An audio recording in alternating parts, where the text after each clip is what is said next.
Welcome to Film Fuckery, the unhinged podcast where I romanticize the villains, ship anything with queer tension, and obsess over films that are either genius or deeply cursed, sometimes both. I'm your host, Spencer Jones, and for this commercial episode, we are talking about K-pop demon hunters. I am joined with my sister, Wren Jones, and you can tell us about yourself. Hi. So I am Spencer's sister. I am Wren Jones. I am excited to be here because I love K-pop demon hunters so much. So good. I unfortunately have only originally watched it in very short bursts because I have children at home and they don't let me watch anything in total. But I did love what I saw so much that when they went to bed, I watched it all by myself. It's just that good. And then I have continued to watch it all by myself ever since. Yes. Because it's that good. Because it's just that good. I am also an author. I wrote The Practical Potions Mysteries, which is a kitchen witch and her sassy cat and a ghost. And they are sapphic and they love each other. And then I have Damsels and Dinosaurs, which is a Bridgerton meets Cozy Jurassic Park. If you think that sounds weird, it is as weird as you would think and totally unserious. It's very fun. So it has a dinosaur with a bonnet on it. And it's also gay. And we love the gays. Yes. So that is me. I'm so excited to be here and just talk about one of my favorite all-time vibes movies. This is very true, and buy her books. And so we're going to talk about K-pop demon hunters. Yay. As usual, we're going to talk about the villain effectiveness, the gay undertones, the logic holes, which there aren't really any in this movie, but we're going to talk about the logic parts of the movie, and then the technicalities, and then the most chaotic moment. Super excited. Let's go. So, K-pop demon hunters. Yes. Yes. It's so exciting. It's so exciting. Give me your favorite character. I want to know your favorite Saja and probably your favorite ship if you have one. Oh my God, that's actually like really hard hitting. And I am completely unprepared for this. Ruby's my favorite character because she's wonderful and amazing. Favorite Saja? Gosh, Abby. Good choice. Yeah. And then ship. Okay, that one's actually really tricky because like If you have top several. You know what? Can I phone a friend on that one? Yeah. Okay, what's your top? Okay, my favorite ship for sure is Zoe and Mira. Okay. I'm literally obsessed with them and I'm going to talk about it in a little bit. Okay. But I have some things to so in say love. about that. Okay. Yeah, but so it's not like my top ship. I don't know if I have one. Interesting. Yeah. It's not like a really love movie. Yeah, I think that's Yeah. the thing is like all of the love in it is not super like romantic. I feel like it's very surface level, I think. Yeah. But I think I really like to read into things, and therefore Mira and Zoe are so in love. that's very valid. They are. Okay. But my favorite character is Mira. Okay. Okay. And my favorite Saja is romance. And here's why. I hate the way he looks. But I can't stop staring at him the whole time. Anytime that all of the Saja boys are on screen, romance. Really? Yeah. Okay. Just something about him really irks me, and I'm constantly staring at him. Anything you want to say before we jump in? I think I'm good. I'm kind of here for the ride. Wonderful. Okay. Yes. So I've written a lot about the villain. We start by seeing Jinu, and he's singing to Grima. I just want to say that song needs a longer version. It does need a longer version. It does. I found one and it's not great. Yes. We did talk about this before, and did. it was a fan version. Yes, I believe so. And respectfully, fan versions are never that good. Well, and it's also like a woman's voice. So like, So it's not, I want Jinu's voice. That's the thing. That's what makes it good. I don't care what Yeah. he's singing about. It's Definitely. his voice. And I do think like the acoustic-y version of it would be It's much very better. good. Yeah. I just want to, even if it wasn't an extended version, I just want to listen to that version on Apple Music. Same. Just put the 2-second song on. That's what I want. Exactly. Yeah. One thing that I love about the Saja boys is that they're very in touch with their femininity. I do appreciate that very much. I really loved it. Did you notice that all of their nails are painted? Yes. They're always wearing like pink or purple. I love it. I think it's just maybe that I'm so used to the men of Arizona who wear like shorts and a graphic t-shirt and like flip-flops That's fair. and no jewelry. Yeah, it's definitely like I think it's changing. Like I Yeah. am seeing more men out with like nail polish and like Yeah. rings and stuff, which is really nice. Yeah. I love a man with nail polish who accessorizes. Agreed. Yeah. Yeah. And that's the great thing about the Sasha Boys is that They're just so in touch. and you can tell their hygiene is good, which is This is I very appreciate. true. Yes. Yeah. Even when they turn into demons, they've got like the fangs and everything. Yeah. But they're so hygienic. Like They do they seem wash their hygienic. hair for sure. Yes, definitely. Yes. Okay, so Jinu specifically, I have some questions that I would like for you to think on. Okay. The first one is, so Jinu was a human before he turned into a demon. And I know that there are different types of demons, right? There's the water demons, the faceless ones, the ones that look like demons. I don't know.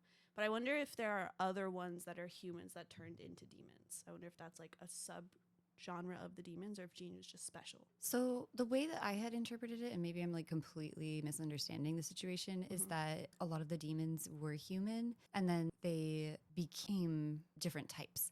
So like with Jinu specifically and like the Saja boys, what I interpreted them as is very, very old demons. And that's why they're so powerful and they look more human weirdly. Sure. So like some of the newer ones might look more of like the fangs and the different colors and stuff. And then as they stay with the demon world, they become more and more Interesting. demonic. Yeah. But that actually weirdly makes them look less demonic. More human. I like that. And That's maybe my they fan theory. choose their areas that they go into with the water demons and everything. And I think it may not even be like a choice, but also what their insecurities are too. Like, you know, so if you, I don't know, like for instance with water, if you are very manipulative, you might be like a water demon now. It's very good. I don't know. I like that. I'm making this up, but No, I it like is my that. fan theory. I really appreciate that. It's better than what I had, and it's just that Jinu is special. Oh, yeah. And I was like, and what makes him so special? Well, he's special baby boy.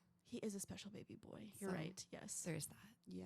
On that, I was going to ask as well, because I was wondering why Jinu was picked to be a demon. Because I know he had the insecurities and he left his family behind, but I think he used his power from Grima to be able to go into the palace, right? And to then leave his family behind. Yes. So maybe he already had that demonic, like, ability. Like, he had the personality to be able to leave his family the whole time. That's my understanding is like, I'm going to totally mispronounce it, Gima. He targets people who have that ability already within them to become demonic. And so like he had, like I see Jinu as someone who puts ambition before everything else. So it's like his art and his voice, he like put before his family. And so knowing that, he chose him to like elevate his abilities. Yes. You know what I mean? That's a very good point. Yeah. I like that. Thank you. So with Guima picking people who are becoming demons and then also picking people to take their souls, I was kind of thinking as you were talking that the people who have that sort of not so kind soul leaning towards whatever. So Guima's picking the people who have good souls because he wants to eat those, I guess. But it was kind of interesting in this movie to see people were dying. Yeah. And that was kind of wild. The first time I watched it, it was like, oh yes, he's stealing their souls. Yeah. And then I watched it again and I was like, oh wait, all of the people in that train car are dead. Yeah, Gone it's and dead. pretty upsetting. Yeah. It was the same way for me too, because I also watched it in chunks the first couple of times. Yeah. I have kids.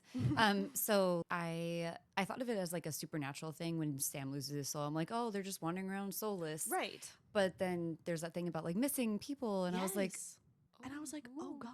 That's And did you horrible. notice as well, do you know when they're doing the fan signatures and everything, and that one girl is like, Ruchinu, I'll keep your secret. She died. No. After that, when they're like, all these people are missing, have anybody seen them? And they're like going around, they're singing Takedown. And I think it's in like a gas station or something. She's grabbing a bottle of soda or whatever. And then she's gone. A demon comes up behind her. She's dead. Oh, I hate that. Yeah. That's really upsetting. Isn't that wild? No. Yeah. Oh, no. I know. And then the train gets me every time. That's Because they're like, so oh God, the awful. people. And they go in there, everyone's gone.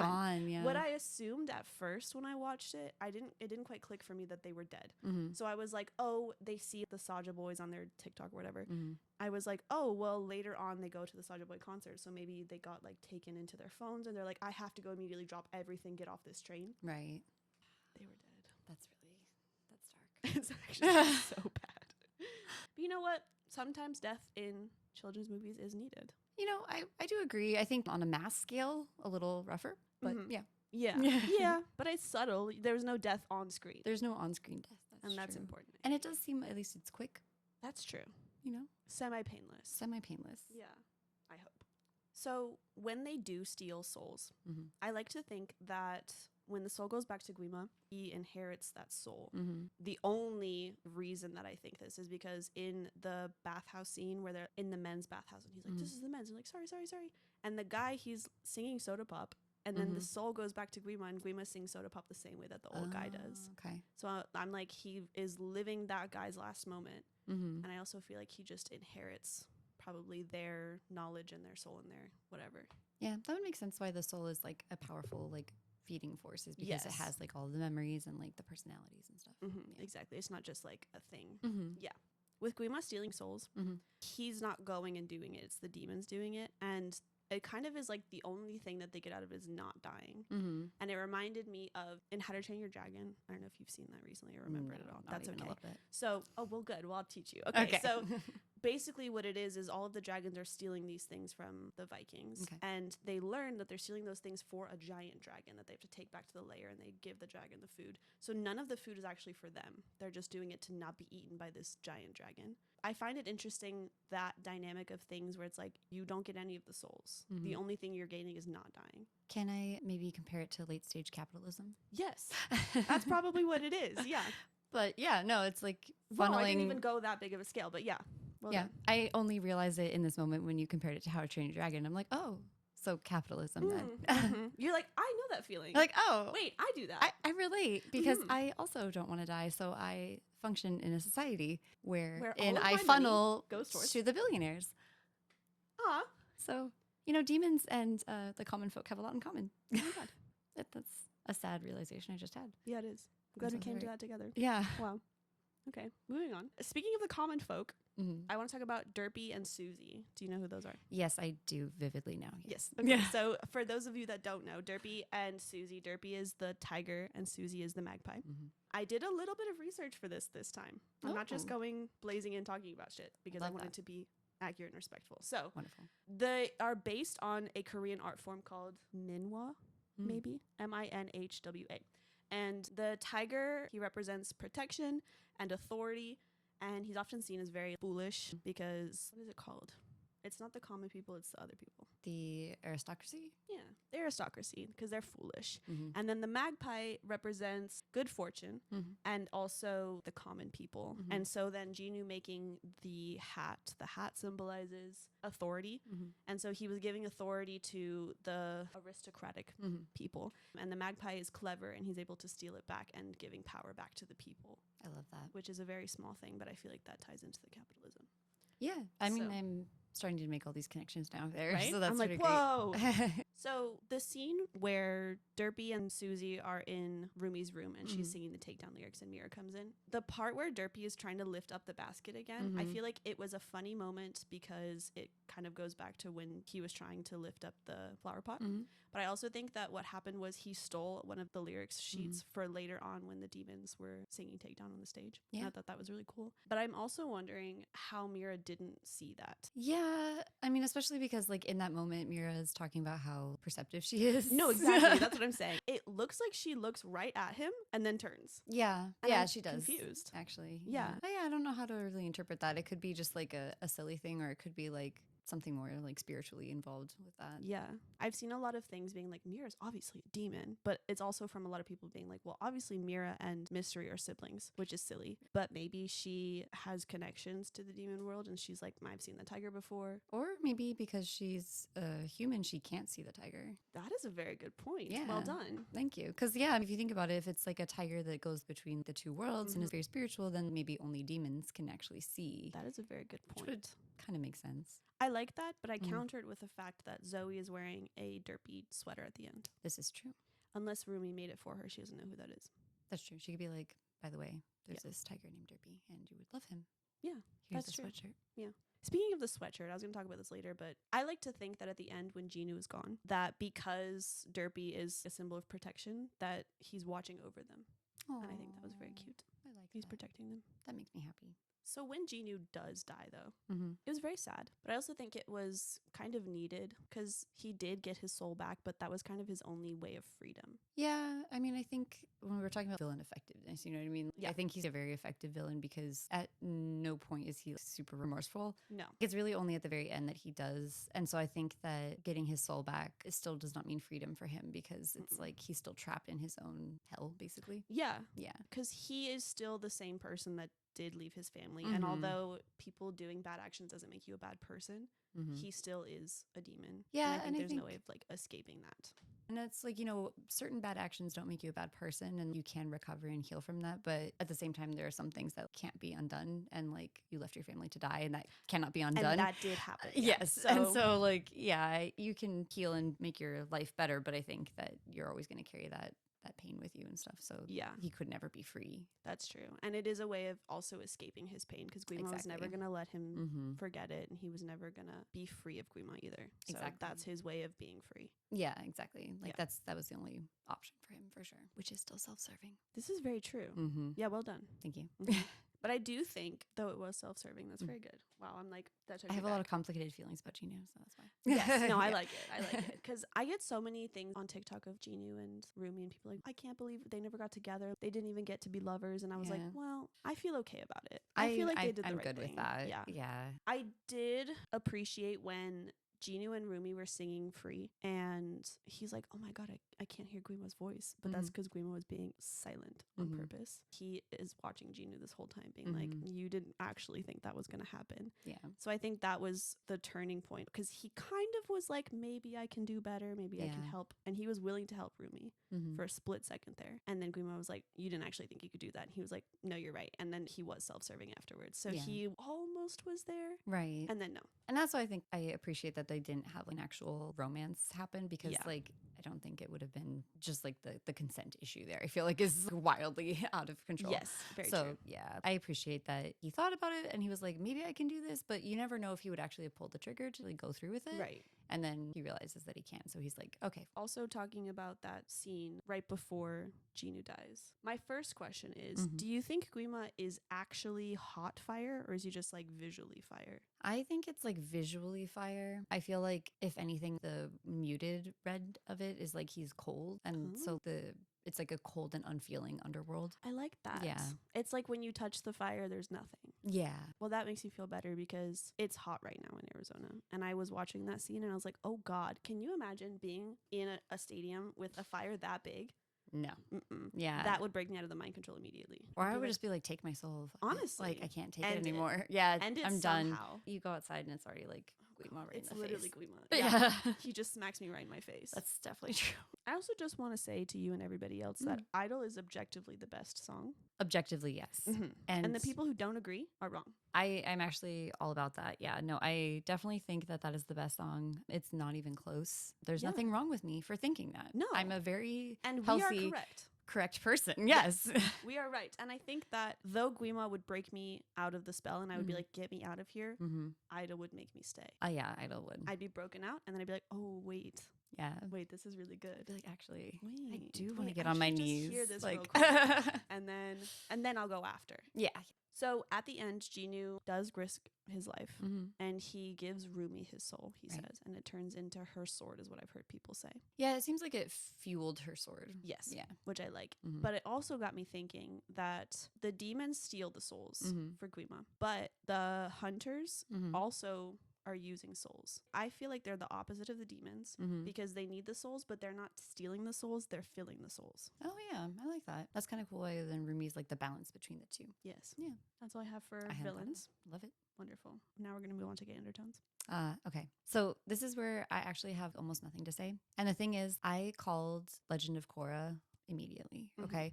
Star Trek characters immediately. You called something else too that I was watching, and you watched the first episode and you were like, they're gay. And I was like, oh my God, how did you know? I don't remember what it was, but it was amazing. I'll have to think about it. But yeah, like I'm usually really spot on. I felt like at the end of this movie, I was like, this was aggressively straight. I'm like, I feel like it is aggressively straight. Like the only thing that is saving it for me on the straight spectrum is that at least it's kind of borderlining on aromantic, maybe, or asexual with romance, but like aggressively straight. Interesting. Yeah. And you have pointed out to me some things with the two of them, and I'm watching it and I'm trying to get there because I love that. Yeah. I would love that pairing to happen. Just so aggressively straight. I'm just so delusional then. I want it bad too. Yeah. I do. And I think that with the medium that it's in, any subtlety does need to be taken into consideration because that's a specific choice that the director and like the artist made. Yes. Because they will never do anything on accident. Exactly. Yeah. So like, you know, when you have two actors on screen, there's sometimes chemistry and that can't be helped. But like with animation, not so much. I want it so bad. That's but so like, I think you have to pay closer attention. Maybe. I just look really hard and want it with all of your soul. And want it with all of my soul. I need to give them my soul. To you. Yes. It will present itself onto me. And it will just be Mira and Zoe coming down like angels in front of you. That would be lovely because literally at the end of the movie, I was like, this was so good. And I'm crying and I'm like, I feel it emotionally in my soul. Yes. And then I was like, wow, it was like so straight though. That's so interesting to me. Yeah. I think I just really want it too bad. Because not even just Mira and Zoe. I've seen people ship all three of them. Yeah. I'm there for that too. I see it. The whole movie felt very gay undertone to me. And I think part of it is the parallel between hiding her scars and them wanting us to feel like it was the coming out experience. Yeah, I mean, I like the idea of it being like an allegory for coming out. And I think that's really beautiful. It hits hard when you have it looking like that from that lens. I just feel like with the three girls, I feel like it's so sisterhood based more. That is true. And then if they had really wanted to hit that theme home, I would have loved for Gino to be either a woman presenting or like so demonic that it's just a non-binary. Yes, like, very you know, true. like he is not a man. He's not a man. He's a demon. Yeah. And so like, I wish they had leaned into the demon thing then. That is true. And I think it would have been more like, oh, okay, like I see it. But some of the choices they made, I'm like, that is a good point. I'm so sad. I just think I didn't get the straight aspect. It just felt very forced when they're shipping Rumi and Ginu and Miroma B and Zostri. When they're shipping all of those, it just feels very fandom based and not out of anything accurate. Other than Mira and Zoe are like, oh my God, they're so attractive. Yeah. And Rumi is kind of like, wow, Ginu's so beautiful. But it just felt very much tied around the fandom of their fans and not necessarily around them. Yeah. So I think that's why I didn't really get the straight vibes from it. That makes sense. Yeah. But I'm going to try to reconvince you of Zoe and Mira. And here's so why. ready. Every time that they are on screen together, well, not every time, but like most of the time, the glances that they give each other, and I think it's mostly, I think you have to pay attention to Mira specifically, because Zoe will kind of look other directions, but Mira will look at Zoe with such love and admiration in her eyes, and it's very beautiful. Yeah. And there are three very specific scenes in which I'm like, wow, they are in love. When the Saja Boys are singing Soda Pop and Mira catches the heart before it hits Zoe, it's very, in my opinion, protective of like, no one else can love her. That's mine. She does then also get hit by heart afterwards, which is silly, but that's how I interpreted it. And then also, before they figure out that the song is a takedown, and Zoe's drooling over the picture of mystery, Mira freaks out. And she's like, no, we have to get rid of these guys. Yeah. Because you can't be doing that right now. And then also, after the signing with all the fans and everything, and they're shipping everything, Mira like freaks out about the ship Miroma B after Zoe's like, oh, you guys are so cute. She hates that. She's like, no, I don't want anybody else, just Zoe. Yeah. And it might just be that I'm delusional, but that's how I want that very bad. I do. I will have to look at it again, but just look much closer. I do want it so bad because, like I said, I appreciate that you don't feel this way, but I was like, this is just so you're in my face about it with the straightness. Why does everything have to be straight? I think I maybe just ignore that. I think I've gotten so used to ignoring the straight. Everyone's talking about Ginu and Rumi, and I'm like, no. Yeah. It's not that I don't see it. I see that they're trying to push it. I just don't feel it. I also don't feel it in my heart soul either. So that's why I like that they never had like an actual kiss or anything. I do like it. I liked the tension. I felt like it was important to the story, but I liked that they never got together. Same. Yeah. And people are going to hate that. Sorry. And that's all I have to say. I just want to talk about Mira and Zoe. That's fair. So there are no logic holes in this movie because it's just that perfect. But I do have some questions, and I feel like most of the questions are just people having the suspension of disbelief. Yeah. And also the fact that it is 2025 and special effects exist, and they're like really good now. It's just like everyone is so unbothered by everything magical happening. Yeah. And to me, I liked that. I think it's like a magical realism. You know what I mean? In that, in the world that they live in, that's just like, okay, yeah, that's normal. Like there is enough of special effects or magic, or people are kind of stupid or whatever. Yeah, like that's true. They just are not paying attention to that maybe. And yeah, I think it's like a Venn diagram. And in the middle is K-pop demon hunters. Yes. People are dumb. Special effects exist. It's a magical world. It's magical world. Yes, all of it. Yes. And they are just not paying attention because Soda Pop is such a good song. Exactly. Yeah. Well, and I think because like Soda Pop is such a good song, and it's their introduction to taking souls. It's meant to be placating on purpose. Yes. So I think that's, I wouldn't consider that a plot hole. And my daughter is very distressed isn't the right word, but she's confused about how they fly. Yes. And I'm like, they just do. They fly sometimes. And it didn't even really occur to me to ask this question until she asked me that when we were watching it. And she was like, why are they flying? And I was like, the music lifts them up. I don't know. They can fly sometimes. Sometimes it happens. Yeah. Sometimes when you believe hard enough and you sing and you see a Lohon Moon, then you fly. Yep. And it just happens. Or you can jump out of a plane and just and then you fly just right on land down. Straight you just do. Yeah. Maybe they landed on the demons. They soften the fall. Yeah. I like it. I wouldn't even say it's a plot hole. It's just like an unanswered question that haunts me is Rumi's dad. Yes. I'm like, was that like a consensual thing? Or That's like, no. what I was thinking too. And I wasn't going to bring it up, but I'm glad that you also felt that. Because I was like, I feel like they would have talked about it more if it was consensual. I think yes. If it was this beautiful love story between a hunter and a demon and they fell in love and they bridged the barrier. Mm-hmm. It would have been mentioned. Yeah. Just at least once. At least once. If it was part of a master plan, then... Right. Other people would have known about it. So I think it was... Celine probably wouldn't have been as upset at Rumi for being half demon. I'm glad you got that too. Yeah. So I wouldn't say it's a hole, but it is a distressing question just chilling there. I would like to know that that's not accurate. I would love for them to come out and be like, actually, it was a beautiful Romeo and Juliet story. So much. Yes. Yeah. So creators, this one's for you. Yeah. Because I was going to say I would love a backstory of Rumi's mom and dad. However, if that is the case, I don't want it. Yeah. I don't want to know. I don't either. All right, headcanon. Romance for the ages. Yes. Mm-hmm. But the demon got outcast maybe, and then Grima ate him. I think Grima ate him as like punishment. For, like, you love a human outcast. And then maybe Rumi's mom died at childbirth. That's what I'm thinking. Yeah. Yeah. You can't have a demon baby. No. And like be okay. Yeah. Something's got to happen there. Yeah. But speaking of Rumi being half demon. Yes. I question, and I think it's a pretty easy answerable question, but I wonder why she can't hide her patterns if all the other demons can. Like the demons on the plains, the Saja boys, they're able to do it. And I feel like it's probably just practice. Yeah, it could be practice. It also could be like the humanness of it too. Because when they have the patterns, they're more demonic in a sense. And so if she's very human, she still has all of those human emotions that you can't temper down as much. Sure. Totally grasping at straws here. It could just be practice. It could just be. It's not that deep. I don't know. And then when they grab them, then the patterns show. And she's like, oh, now you gotta die. But I wonder why she can't do that. Did she think about it? It's kind of one of those things maybe that, you know, when you're trying to push something down and it just pushes back harder. Yeah, like don't think of a white bear. Yeah. Yes, exactly. When they're like, Elsa, do not use your powers. You have to conceal it. And they just come back stronger. Yeah. That's probably what it is. She's trying to hide them so much that they are growing more. That makes sense. Yeah.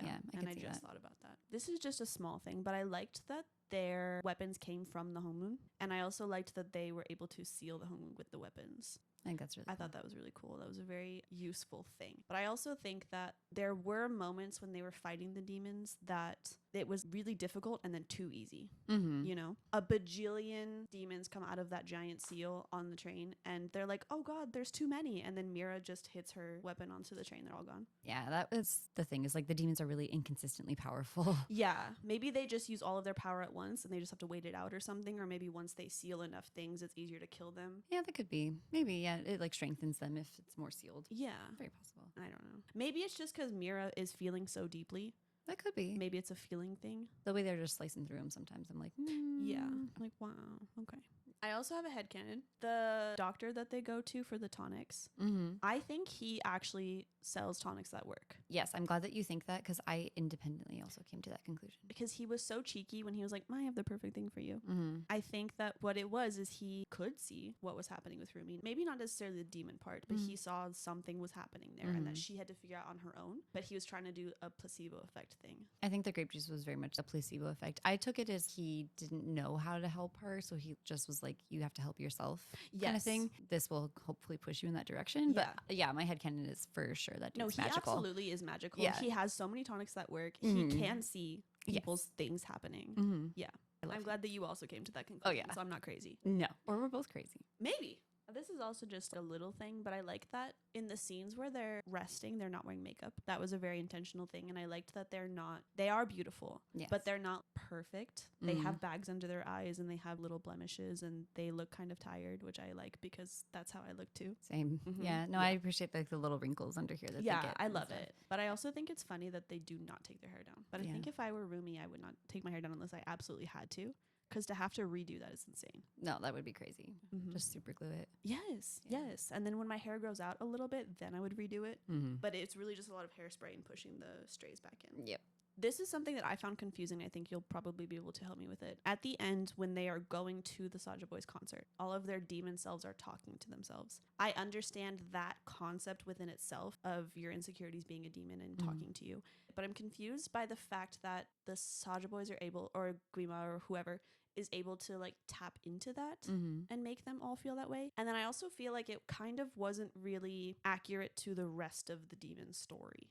Jinu, when he was becoming a demon, it wasn't his demon self. It was Guima talking to him. And then Rumi is part demon, but it's not her demon self. And she kept saying, that's just the demon in you. You have to fight it, whatever. Up until that point, it didn't really feel to me like it was a demon self thing. It just felt like you are a demon. The way I interpret it is like your demon self is just negative feedback in your own head, right? Yeah. Like Guima doesn't even have to do much for you, and he will pull people who have a darker side to them, and he knows he can exploit that, or who have a more insecure side. So like he can use the voice that they already have in their head and amplify it. And so when he's like, oh, I don't hear Guima anymore, it's like, well, you're just naming what you already have inherently. Like it's not actually a demon talking to you, it's yourself. Sure.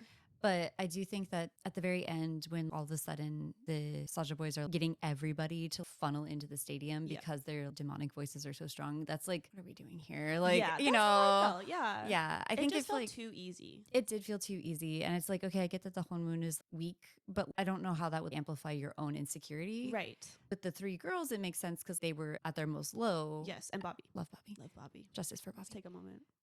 But like everybody else, I think there was missing that one piece. Like if there had been something else happening besides just like they broke up or whatever, like for everybody else collective, it would make sense. But because it's like, okay, I get that you're sad that your favorite band is broken up, but like it should That's not push a you into reason. demonic territory. I think what I interpreted that part of it is that it was just like the social media aspect of it that pulled them in. But I am not understanding how they were able to be mind controlled. It just felt like it was just an easy way out, and they just kind of halfway described that point. Yeah, that's definitely true. Because like I think that is the one thing that doesn't really fit in the theme, you know? Yeah. And I like your idea of the social media aspect, but like if they had made that not necessarily more explicit, but just like taking more time to be with that idea, then it would be like, okay, I get maybe there's like a social media component of that creates a demon or makes your demon bigger because of like blah, blah, blah, but they didn't spend any time doing that. Didn't. So yeah, that's my only thing too is like A, who's her dad and wants to deal with that? Maybe I don't want to know. But then B, like this situation where it's like, okay, I get that you needed them to get to point A to point B, but like you kind of skipped the middle part there. Exactly. Yeah. Any other logic that you would like to talk about? Don't think so. Perfect. Okay. Technicalities. The first one I want to point out is their ramen flavors. And I know that we've talked about this, but I want to point it out to everybody because Rumi's is superstar flavor, which is very cute. She's a superstar. She's the main girl. And then Mira's is spicy queen or spice queen, whatever, because she is spicy. But Zoe's is hamburger. Yeah. Because she's from a place called Burbank, USA. Yeah, that hurt me in my heart. It was really sad. Yeah, when I noticed that, I got very sad. I was like, that's actually really fucked. Like, poor Zoe. That's very, that's insensitive. It is what insensitive. That is. Yeah. Yeah. Yeah. And the scene where it's the golden music video and Zoe pulls away from the US side, but she doesn't let go of like the Korean side. That's like so sad to know that, and to know that her flavor is hamburger. That's fucked. It is. It's offensive. Don't kick her while she's down, guys. Stop. She's just a baby. She is just a baby. Be nice to her. She is. She's nothing but nice to everybody, and she gets hamburger. Okay. Have you seen any of the Spider-Verse movies? No, huh? Yes, actually. Yes. Okay, perfect. Did you know that they are the same animators? That makes sense. Yes. And one of the points that they do in Spider-Verse and in this movie is different frames per rate. So like 2 seconds, 1 second, whatever. So Huntrix is drawn in 2 frames per second. Okay. And the Saja Boys is drawn in 1 frame per second. So they move a lot smoother than like the Huntrix. But when Rumi is getting closer to Jinu, she starts to be drawn in 1 frame per second. Aww. Which I think is very cool. Or like when she's with him, you know, which is very cool. So she's kind of being more in touch with her demon side is how I saw it, which is very cute. That is very cute. I did not know that. Another thing, the person who plays Rumi, she is an alto. Do you know what that is? I do, only because I found something about this recently, and I think you're going to talk about it, and I'm very excited. So yes, I do. Okay. But you could probably explain for people who are like me. True. Not a choir person. I was in choir for 4 years in high school and also 3 years in middle school, but I'm not that good. So an alto is somebody who sings like in the lower register, usually females, and a soprano is someone who sings in the higher register, also usually females. There's like tenors and basses for men, but I don't know that much about it. So in the choir realm, and this is my experience as well as other people's experience, so not everybody's, but sopranos are so highly viewed. Mm. You know, they're like the best singers. They can sing so high, and altos are kind of, you just get like pushed to the side and you sing like one note the whole song, you know? In my experience, sopranos were always put on a pedestal. And I think that with Rumi being an alto but trying to be someone she's not, she's singing these high notes that she can't really hit, and that's why Golden was so difficult. And you can still even hear it if you're listening like to the track. It's hard for the altos to hit like those high notes. Yes. So Golden is challenging on 2 levels. Yes, it's significant because later on when she starts to sing Free and she sings This Is What It Sounds Like, she's not singing those high notes anymore. So she's becoming more herself, both with her demon parts and with her voice. It's vocally also telling the story. You know? It's like literally her voice without the lies. Yes. Like yes, literally. no, literally. Yes. And I really liked that. I appreciate that too. I didn't write down the most chaotic moment because I was going to let you pick. I get to pick the most chaotic moment. Oh, that's very exciting. Okay, I would say that the most chaotic and like the moment that I was like, I really fell in love with the movie was when they meet the Saja boys for the first time and Rumi makes that face where he comes out of the sun. She goes like, yeah. And I was like, oh my God. It's so perfect. It's so perfect. And they made her look like such a relatable face. Like it's not a like real a face. beautiful fall. Yes. It's like, she's not like, oh, he's so handsome. And then like, I'm falling. oh no, it was like, catch me. And so I think that was really chaotic and outside of what you had seen previously in the movie. And so that was a good turning point of I like, liked that. oh, They're I get what we're doing here. They're such people. They're not ethereal anymore.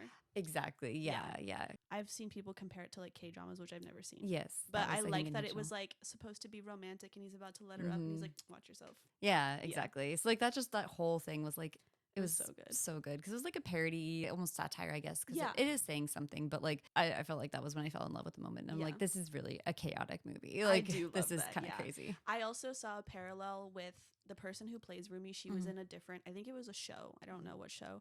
But she falls down the stairs and makes that same face. Oh, really? Yeah. And it's actually so perfect that it's played by the same person. That's awesome. I feel like they mirrored that into that scene, you know? Which I thought was really cute. It's that one's cuckoo bananas. What was your most chaotic moment? Oh, I don't know. That's why I wanted you to pick. Let me think. I don't know. It's just a chaotic movie. Yeah. I feel like the first things that come to mind are anytime you pause the movie, because the 2 frames per second, if you pause at a certain moment, some things are not lining up. And then also when they're on the game show, just that whole game show scene, I think, where they're chugging the hot sauce and then they're trying to slide down the slide with the leather has failed us. Yeah. So funny story. Wren and I had finished recording yesterday and I fully sent her home. I went about my day, was doing just normal stuff. I don't know. I ate, played video games, whatever. Towards the end of the night, Wren messaged me and we realized that we did not end on a quote and I did not do any outro at all. So here I am next day. What I did was I had Wren send over an audio recording of her favorite quote. So I'm going to play that right now. I thought that the quote that stuck out to me the most, or at least I thought was the most interesting, was when the doctor says, to treat the part, you must understand the whole. And to me, that was really impactful because I think so many of us are always trying to take one aspect of something that we don't like and one symptom and then treat it accordingly, when the reality is that's not leading to overall healing, and kind of fits the theme of the movie where, you know, you can't just take one aspect of yourself away. You have to treat the whole unit. I just thought that was really very beautiful. I agree. I think it was a very important quote to the movie, and the entire idea of that quote is important. It's not just to Rumi's character, it's also for the whole of the Hunchicks, and it's also the basis idea of you have to look at everything and you have to fully accept yourself in order to fully be yourself and be comfortable and be free within your own self. And I think that's an important message to take home for sure.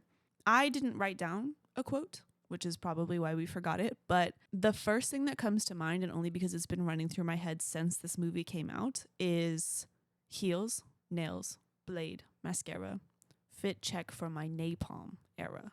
Did they stutter? No. And it's been running through my head since the movie came out. So that's mine. Anyway, thank you for listening and or watching. And if you would like to follow me, I am on Instagram and TikTok as PHILMPHUCKERY. And if you are watching on YouTube or listening on Spotify, just know that this podcast exists on both as Film Fuckery with a PH for both. And if you'd like to follow my sister Wren, she is on Instagram and Threads as Wren Jones Writes. That's WrenJonesWrites. Wren Jones writes. She's also on TikTok as Wren_Jones, spelled the same way. If you're looking for a new read, she does have 3 books out right now, 2 practical potions of a trilogy and a Damsels and Dinosaurs. And they're very good books, I promise. She's currently working on the 3rd of the practical potions trilogy, so we can be looking forward to that. And I hope you have a wonderful day. I hope you have a wonderful week, and I will see you next week. We will continue on with our Marvel season. Thank you, love you, bye.